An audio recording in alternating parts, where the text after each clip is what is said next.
As you travel along 101 through Redwood City, between the Marsh and Woodside Road exits, if you could see over the wall along the freeway, you would see the 1,400-acre Cargill Salt Ponds in Redwood City, which is now at the center of a huge debate about its future.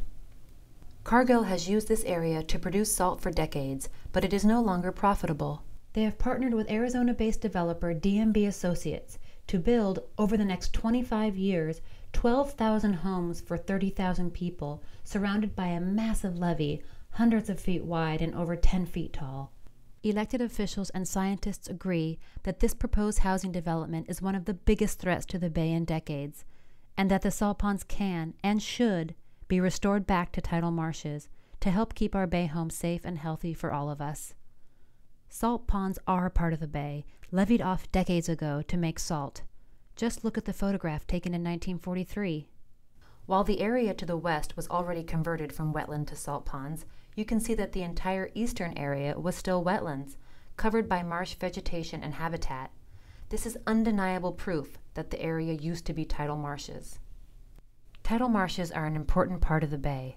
They are regularly flooded with bay water and are covered with saltwater-tolerant plants that host many bird and animal species, as well as filter pollutants, store carbon and carbon dioxide, and control flood surges.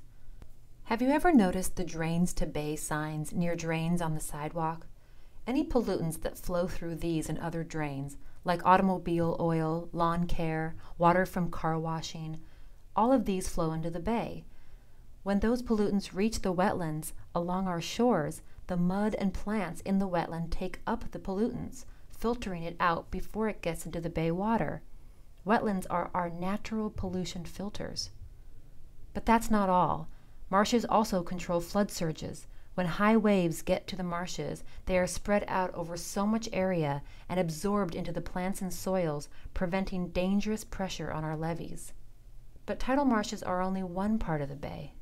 When many people think of the bay, they think of the open water, which provides habitat for fish and mammals, beautiful views, and tons of recreation. But the bay also includes the wetlands and marshes, both natural and restored, the miles and miles of mudflats along our shores, the salt ponds, and other diked baylands, all of which offer habitat for animals, amazing views, and fun recreational pastimes for us all. Even the state and federal governments agree that salt ponds are part of the bay, as the entire Cargill Salt Ponds are regulated under the Bay Conservation and Development Commission and the Federal Environmental Protection Agency, or EPA. The Cargill Salt Ponds were levied off for salt production decades ago.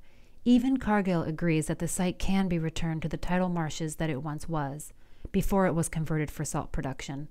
Let's act to restore these levied baylands back into tidal marshes so we can all benefit from the advantages of a healthy bay shore in Redwood City and across the entire bay.